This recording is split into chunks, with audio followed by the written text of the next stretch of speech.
Elevators at Hotel Indigo in El Paso. No, Jim Lee has filmed here before. Originally the Artisan Hotel. And these had Otis Touch Sensitive at a time. Go back to 12.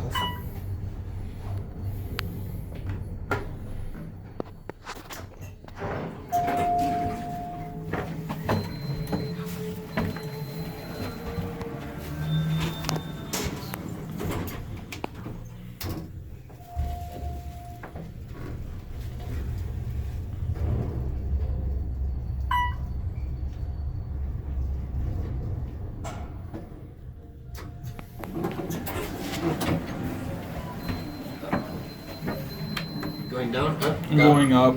Up? Yes.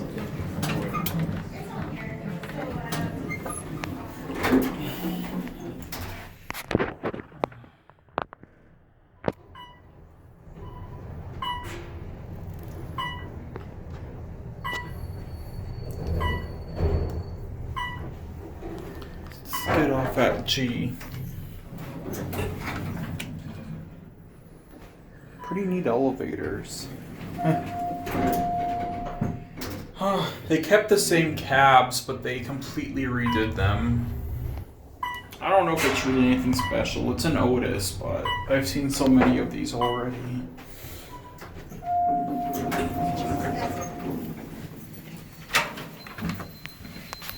Please. Enjoy the ride. It's kind of fast, so it's okay. Okay.